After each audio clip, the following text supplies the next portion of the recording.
Hello and welcome. I'm Ganita Nkori, the Henry and Lois Foster Director and Chief Curator at the Rose Art Museum. Thank you for joining us for Encore Presentations, a new series highlighting standout programs from the archives, celebrating the museum's history of engaging artists in critical conversations. Tonight's Encore presentation is from 2013, when the legendary modernist Ellsworth Kelly joined former Rose director Christopher Bedford in conversation. It marked the occasion of Kelly receiving an honorary doctorate from Brandeis University. I hope you enjoyed tonight's Encore presentation, and we welcome you to visit the Rose. Experience Kelly's iconic blue-white, currently on view in our exhibition, Recollections, 6 Decades at the Rose Art Museum. So welcome, formally. My name is Christopher Bedford. I'm the Henry Lois Foster Director of the Rose Art Museum, and it's a pleasure to be here with you. And it's a great pleasure to welcome, on the occasion of Brandeis University's 62nd commencement, Ellsworth Kelly.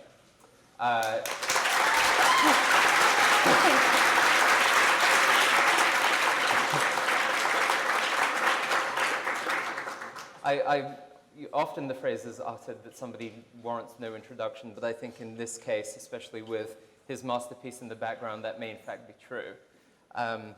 Ellsworth is one of, if not the most eminent painter in the United States. His paintings are included in the collections of all the major museums in the world, too many to count here. The honors he's received as an artist, also too many to recount. We are very fortunate to be in the presence of 2 of his paintings. You can see here a painting from 1954 and another here from the original the original founding of the Rose in 1962. And I think we can begin some of our discussion with that. I'm not going to go on for too long about Ellsworth and his various achievements, but only to say on a personal note that this is an enormous honor for me. To have a conversation with you before this painting. It's certainly the stuff of dreams for a director, so I'm very grateful to you personally for making the trip on this occasion. We're going to try and keep this relatively short. I'm going to ask a few questions, and if we do have time at the end, open it up for just a few from the audience too. But I'll begin by saying this. Let's go back to 1961, 1962. And the Rose Art Museum is, as we know it now, is but a dream. But Leon Mnuchin calls then the first director, Sam Hunter, and offers him $50,000 to go to New York and to buy a few paintings. And so they go together and they walk around the gallery. So $50,000 then might be something like $250 million now. So let's just, we can put it in perspective. He was with Professor Sack, yes. Yeah. Sacker, Professor Sacker. Yeah. Sam Hunter. Yeah. Leon and Leon Mnuchin. So they go to New York. They look at various different paintings. They come home with a badge: Rauschenberg, Yep. Rosenquist, de Kooning, and a certain painting by Ellsworth Kelly. Well, I remember the day that they came to see me, because at that time, this is dated 62, so in 63 I moved uptown out of the, I was down at Coenty Slip, right near where you get the ferry boat to Staten Island.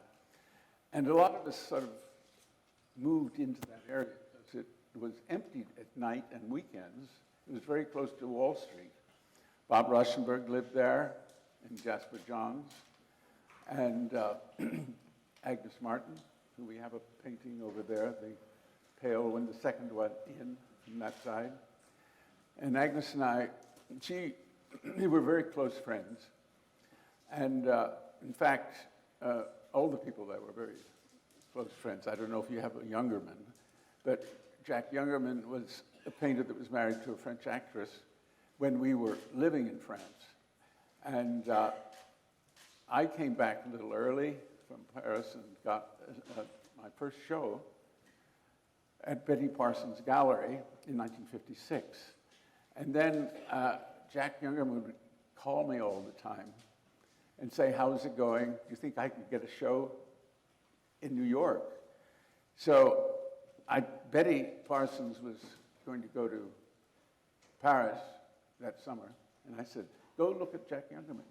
And sure enough, she said, come over with his baby and his actress wife. And they bought a house right next to where I had a big loft. And we had a great time there because weekends were sort of empty. And then we had a good restaurant nearby called the Siemens Institute. And I have great memories of being in New York for the first time, because after the Army in 46, yes, I went to Boston, and I spent a year and a half there at the Boston Museum School, where, we painted the nude only, and drew from the nude. And I think I had a good academic training, which today I'm not sure you can get the same thing. People are very impatient with painting the nudes, the way a lot of the older artists did, like Cézanne and Géricault, and all those artists from, that time, painted and drew from the nude to get into the academy, and then branched off on their own. But anyway, drawing became, for me, I had a very good teacher in Boston at the museum, and he was sort of magic. He could make anything look what you looked at. And I said, how did you do that? And he said, I'm going to teach you how to see. He said, when you see, you can draw. And it took me about 6 to 8 months of drawing the nude and not being too satisfied with it. But then I got a scholarship to go to Skowhegan, the year of, I guess that was 47. And when I got up there, I didn't really care for the college quality there, because I liked being with students they were all art students, but somehow or other it was like a country club. Anyway, I went in to draw, and all of a sudden, because I had been drawing before that, a lot. So, and I sat down and made a drawing, and I said, I've done it. I said, I know now how to draw anything. And that teacher so drawing has kept me going. All my paintings and all my drawings, all my sculptures are all beginning with drawing. And drawing is the basics, and I think that it gives me great pleasure to draw all the time. I mean, it's fun. And I remember looking at this little yellow painting. That was, after I came back from Paris, that was the second painting I did in New York. Very small then. And that was 54, and then this is 8 years later, and I got big then.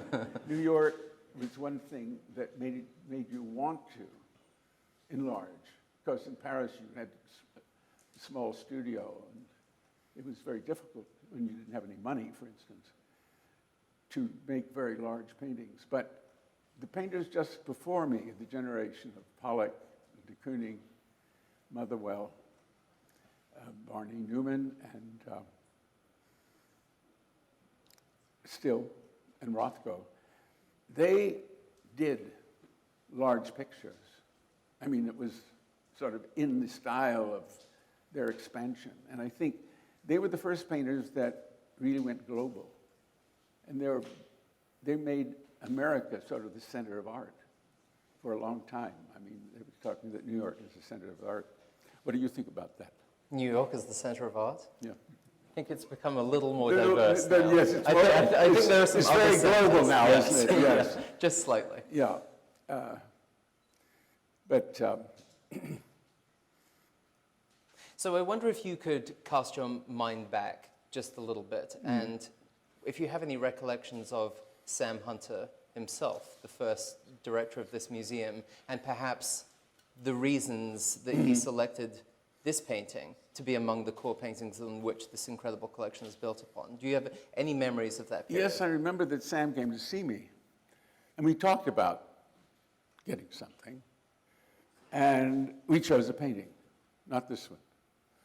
And when Professor Sacker came with him, Sacker was looking around, and this, I just finished this, I think, and I couldn't put it anywhere because it was so big. So I was leaned in the back, out of the way, because I lived in that floor. You know, I had a bed, I had a heater, I had the whole thing. Just in a loft. And Professor Sacker saw this painting, and he said, oh, no, not that picture. I like this one. So he had a good eye, I guess. Clearly did. Clearly did. I mean... We have someone else to thank. We have to rewrite the history books. Yeah. Well, I'm amazed at the height of this because, you know, I'm getting into a state where I can't reach very high anymore. And to do a painting like this now, maybe something that I'd have to put on the floor. But you can't do that. Anyway, my pictures are somewhat smaller now. So in doing some of my due diligence in anticipation of this conversation, going back over some of my former research, I was struck by the number of times you're asked about the execution of the paintings. And invariably you say, no, my hand is present at every moment. And there was one quip you said recently, there was in a recent interview, you said, well, what am I going to tell an assistant to do? Put yellow there? It doesn't make any sense to me. Yeah. I mean, I have to do this myself. And that really is very counter to prevailing trends in studio practice, where there's a whole battalion of assistants executing numerous paintings simultaneously. You're of a very different mindset. These paintings are all yours, your hand. So could you talk about the importance of that, particularly maybe for some of the students present here? Well, I think my painting has been the strongest thing in my life. I mean, it's all wrapped up in my thoughts, my vision, and how I've felt over the years that I've trained my eye to say that my eye is kind of a dictator, that it doesn't belong to my body like my nose or my mouth does. But my eyes they can tell me what's right and what's wrong. And I feel that. And I think that when I was small, I mean, when I was young,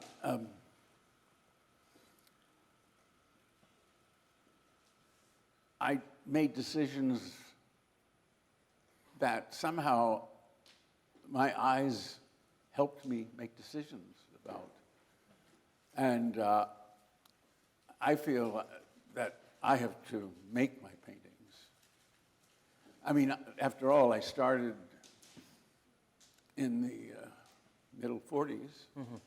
And I think that a career of a painter, I mean, through, say, 70 years of painting,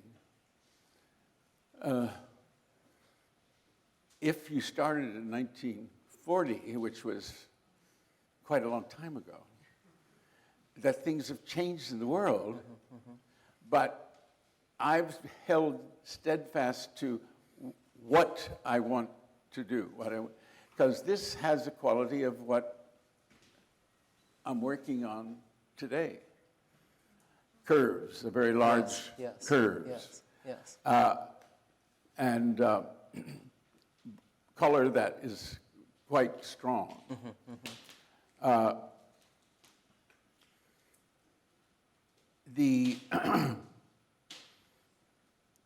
know my friend Roy Lichtenstein, who died some years ago, we used to talk about how we changed over a period of years. And you could see from his the comic strip paintings he started with, and then he expanded that, and he did what you call modern paintings, or he made a series of German expressionists. And he always we talked about how things influenced the future, but we had to keep a steady way about it, and not. I tried often to use paint much differently, but I was never satisfied with it. I was never finished. I could never finish anything, and because I like de Kooning very much, and I have a small de Kooning. And of course, I like abstract expressionism very much, but somehow or other, I'm not built the same way. I think a lot of it has to do with drawing, because I'm always playing with my eyes, and it's fun So to make pictures, you see. And I think you can sense the fun in the paintings, at least I can, or the joy in looking, and then the process of translating that joy into a picture is really apparent to me. There's a very famous observation by your friend, commentator, maybe most eminent commentator, Yves Lambois, about the idea that you never want to invent anything. I was always so struck by that conception. Is the business of invention. Yes. Like when you think of invention, you think of Picasso, that, well, he does very often the same kind of picture of a woman, say, but he keeps, I mean, he's done thousands of paintings, thousands, and they're all different. You know, when he starts a work, he breaks it up into shapes still that comes from his Cubist years. But the most, you know, the late pictures in the 70s, I guess. He died, what, in 1980, I think. I've forgotten exactly where. But I mean, Picasso has taught people, I mean, young artists, how to make a picture. And when I went to Paris, I had a friend that was in the army, and we happened to be close to Paris during the war, and we were there just after the liberation. And one night, this friend came to me and said, "Tell me all you know about Picasso." And I said, "Why, did you meet him?" And he said, "Yes." He said, "I was drawing, and this man came up and said, I do a little drawing too," and picked up my sketchbook and signed it. And he said, but this, my friend looked very much like a blue period Picasso. And if you go to the book, Zervos, who did all the Zervos, the 33 volumes of Picasso's paintings, in September of 1944, you can find 2 drawings of my friend Bill. Oh, very interesting. And then I said, when am I going to go visit Picasso? And he said, I mean, Bill Griswold came from Connecticut. He was very well-born family. Griswold, his name was, from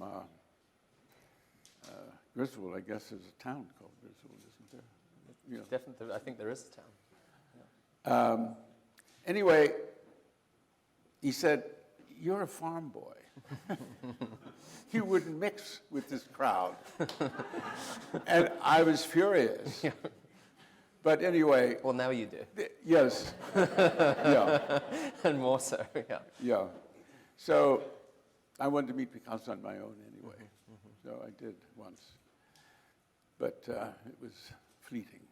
So to rewind even further for a second and step slightly away from the art story, something that perhaps people don't know so readily about you is your involvement with the army during the Second World War, and what in particular you did, I think is a fascinating anecdote which maybe you can share.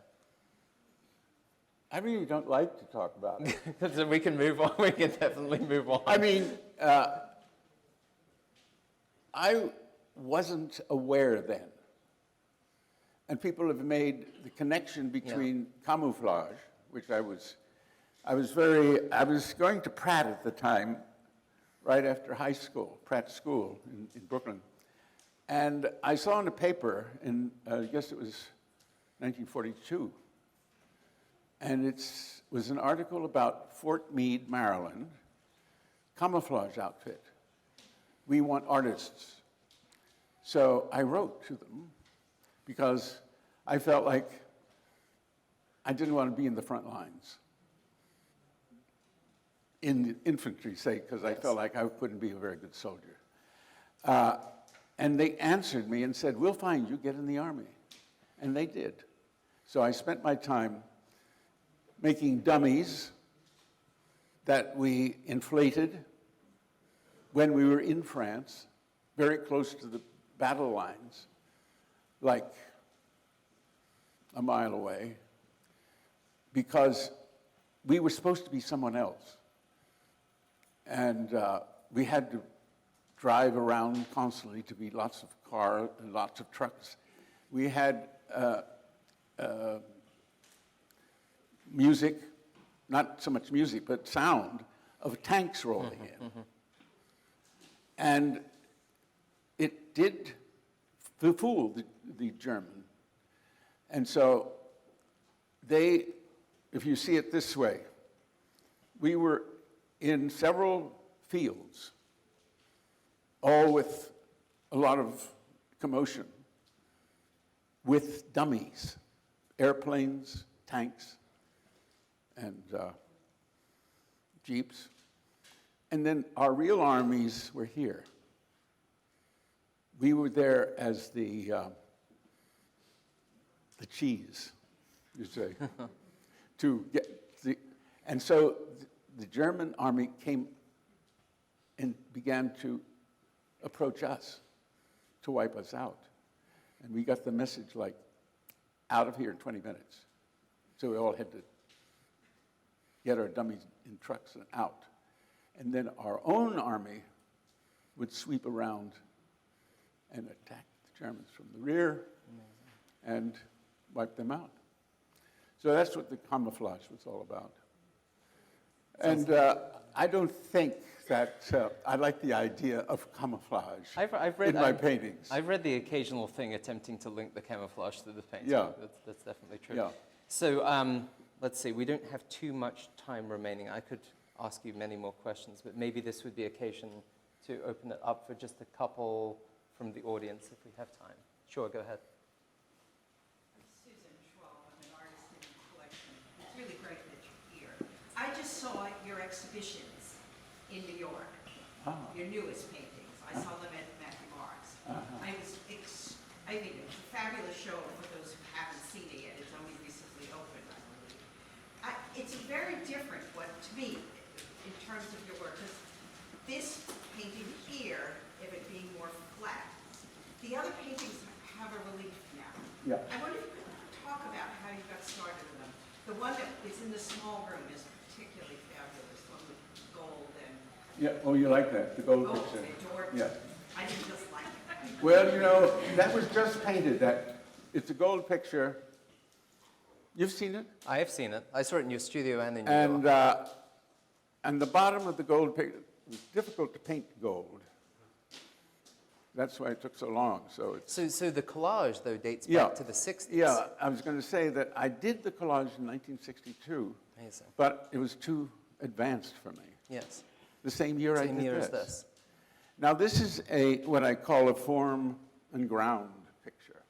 The blue is the form. I mean, it's sort of like this. You see two curves. And it's all on one canvas. But I've always been interested in relief, something on top of another. And I was thinking about, like, the little yellow painting that's two curves on white.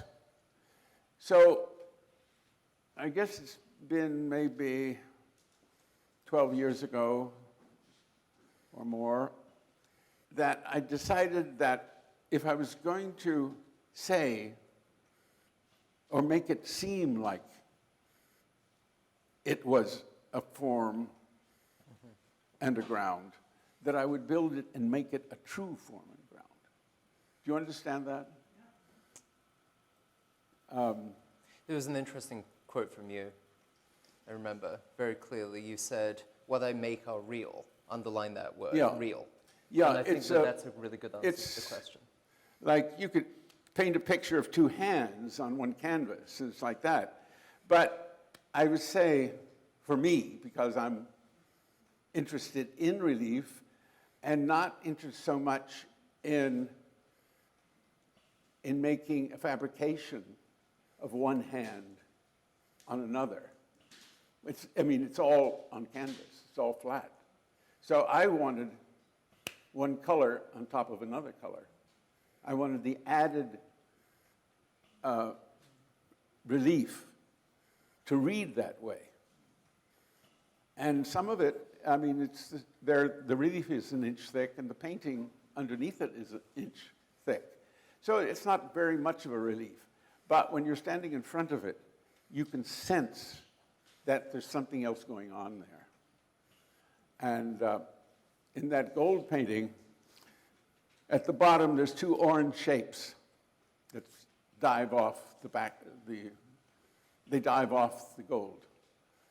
And when I first did it, I liked the idea, so I really consider that a 60s idea. But I couldn't do it then. I had to wait until I was doing other relief works, and then I said, well, it's about time I do that one now, because that seemed to be the favorite of the exhibition.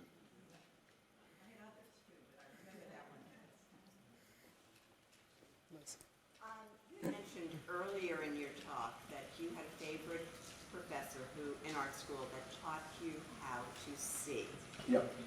And having just finished Bridget Riley's book, a British artist, she also said her favorite professor at Goldsmith taught her how to really see and look in order to draw and paint by asking questions.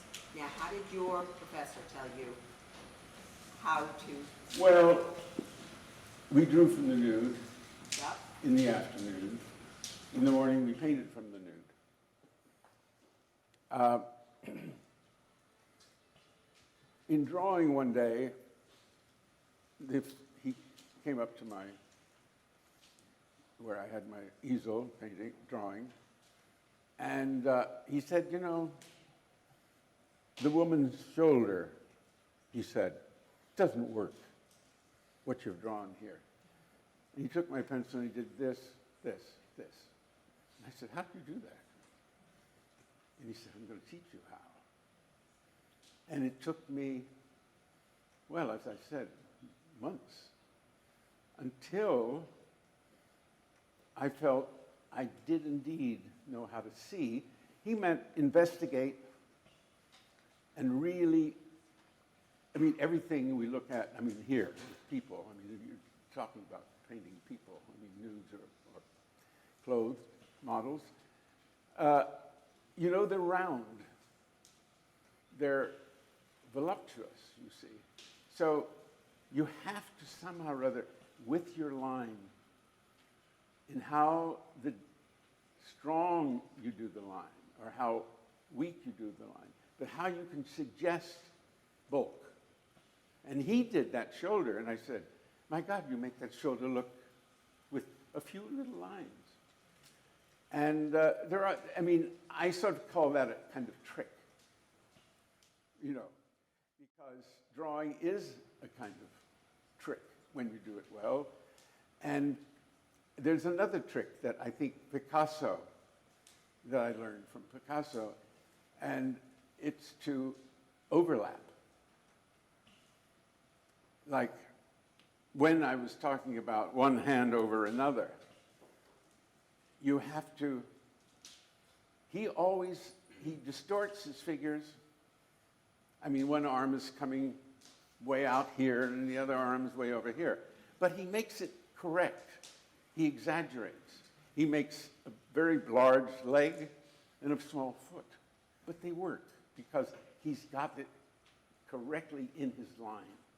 Because he's very much a draftsman in his painting. I mean, a painter like Matisse is very different because he paints in color, and in a way that his color theory is something I've never been able to understand. It's kind of magical how he chooses his colors. I mean, I can understand somehow Picasso, how he makes his pictures. And Picasso, in 1940, he was the guy on our back, you know. Everyone had to get rid of Picasso. And to me, when I got to Paris, I said, here I am in Paris, what am I going to do? I'm not going to paint nudes for the rest of my life. I didn't come to Paris for that. So I got into the, as a soldier, we had the GI Bill, and we had to attend in France. To all a lot of GIs went to the schools, the art schools, and they wanted someone of the soldiers to keep tab. And the only one that didn't do that was the École des Beaux-Arts, big. They said, well, we don't need to do that.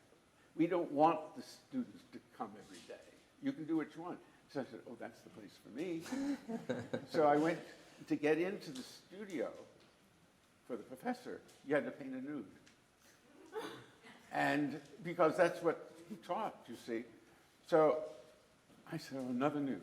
And I did one very quickly and went home. And he said, in 3 weeks, I'm coming back and I'm going to choose the people that I think belong to my studio, to his class.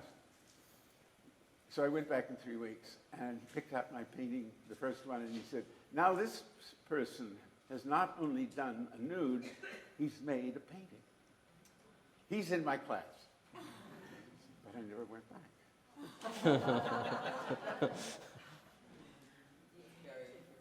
Oh, no, that's not for the history books.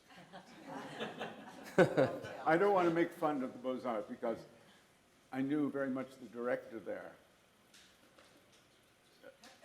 And he was a very, very close friend, and I never told him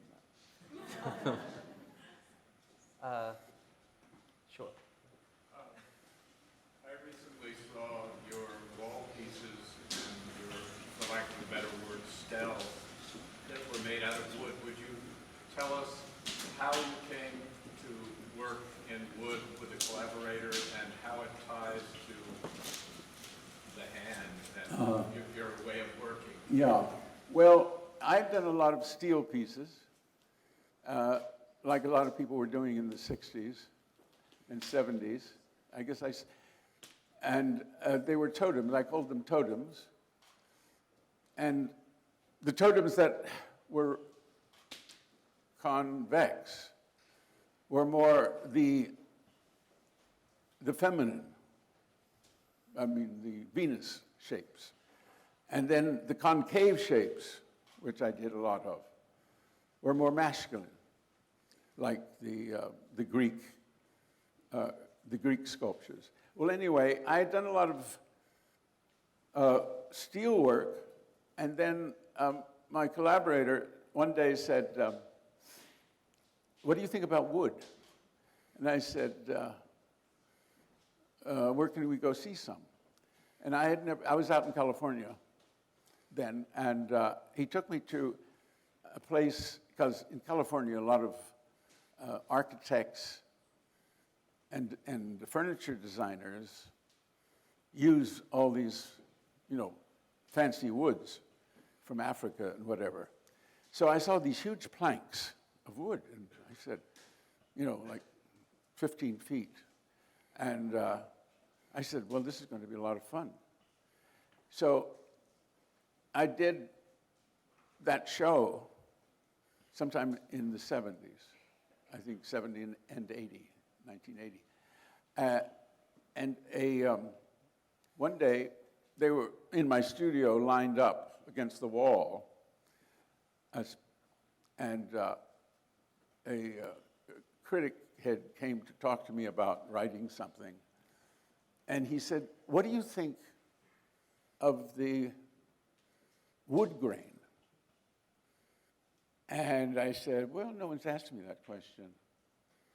So out of the top of my head, I said, "Look at the curve and go up and eyeball it from the bottom. You look this way up at the curve, the way it's cut, the way it's finished. And it's a curve that has no notches in it at all. Beautiful curve. I call that curve modern, swift. Your eye looks at it and you go, whoosh. But all the marks inside the wood have taken 100 years to make. And I like that swiftness with the years of that piece of wood, 100 years old. They're all different. There's one in a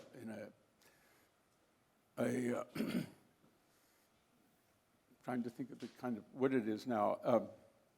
Paduk, I guess it's sort of reddish, comes from Africa, and that piece is quite thick. And when I got the planks, I tried to do as little as possible to them. I didn't want to take any of the wood away, except what my curves would take away. So they do look like stels. You know, a Greek stel is like a monument in death, I suppose, like a marker of someone's life. But this Paduk has the grain in it that looks like a fire with smoke going up. And it has nothing to do with what I might paint. But I love nature's growth. And I think this has something, my curves have something to do with nature growing. And I feel most of my paintings have to do with observation. I don't want to invent something. I want something to give me an idea from vision. Well, anything? I think so. Go ahead.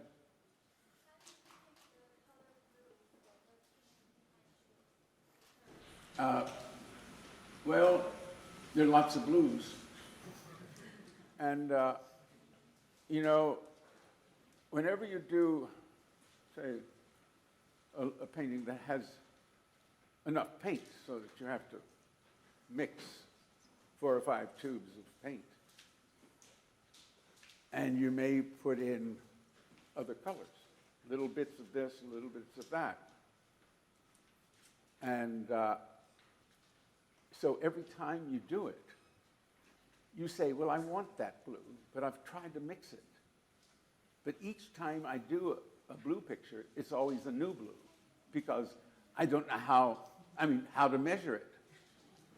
I mean, I'm not going to use, like in that yellow painting, I mean, I wouldn't need, I'd be able to do that in 2 tubes. And then the proportion of another color in there, there's probably some of my colors, like yellow, cadmium, and yellow, chrome yellow is a very different sort of orangey yellow. And my colors are always a little bit of mixtures. I don't like it right out of the tube. And I don't like shiny oil paints. But recently I've been doing sculpture in which I have made I make them out of aluminum and paint them white. And I've used enamel, a reflective. They're very shiny. But with white, the reflections, like trees against the leaves, are very soft, like ghosts. But I've recently done a black sculpture, shiny. I've done the same sculpture matte, very matte. But I said, I also want to do a version of it shiny, because I wanted to see what, I knew that black was going to look like a mirror, and you'd see everything in it. And that's in my show that these people have talked about. Yesterday I went into New York just to see the show again. And I walked into the back room where the shiny piece was, very big, you know. And I saw two people, a man and his wife, I guess, or boyfriend and girlfriend. They were in the room by themselves, and it was a room with 4 paintings, you know, on 4 walls. And I just stood at the door and looked in for a while because I was amused. They were acting in front of it. And they didn't know I was there, but it was nice, like she would do this, and then she would do that, and then she'd, oh, come over here, and she would do that. And I said, yeah, it's a lot of fun, you know. So I was a little surprised that people might not like this. And it seems that everybody seems to like it, so. So I think we have time for just one more question. I know you've had your hand up for a while. Thank you. You said so many wonderful things this afternoon, but there's 2 things that really stick in my mind and also relate to the blue painting behind you. And that is that all painting is the kind of playing with your eyes, but at the same time your eyes are a dictator. And I realize whenever I come to visit this painting, I always stand in front of it and I play and I try to connect the 2 white spaces. And I'm wondering what your thoughts were when you didn't connect that. Was that the dictator or the player?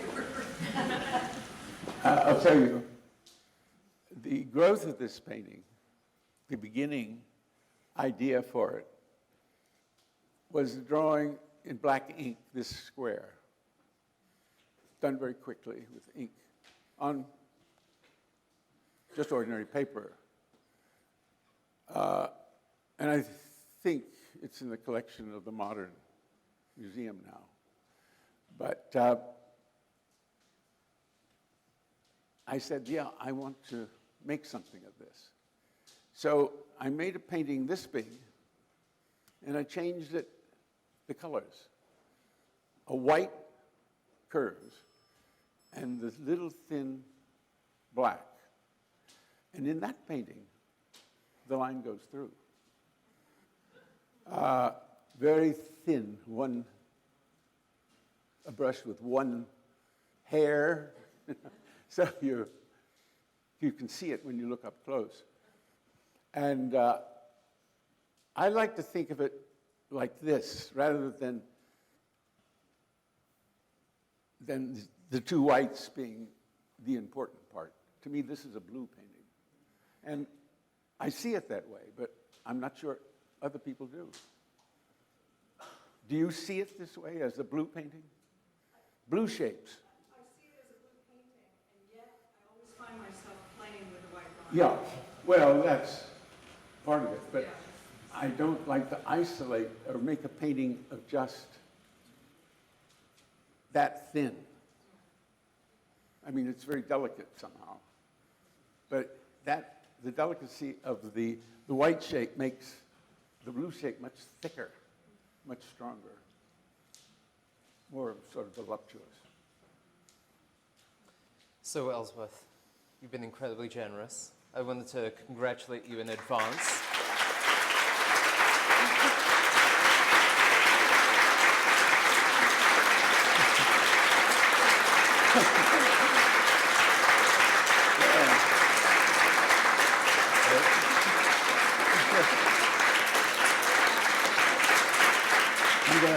That's a bow, yes. I want to say that when I came, I think when Christopher was out visiting me a month or 2 months ago, and he said, well, maybe we can have a discussion in front of your painting. And I thought, yeah, I'll stand here and maybe you'll Ask a few questions. asked me a question, and I Yes. said, driving in today, I said, what am I going to talk about?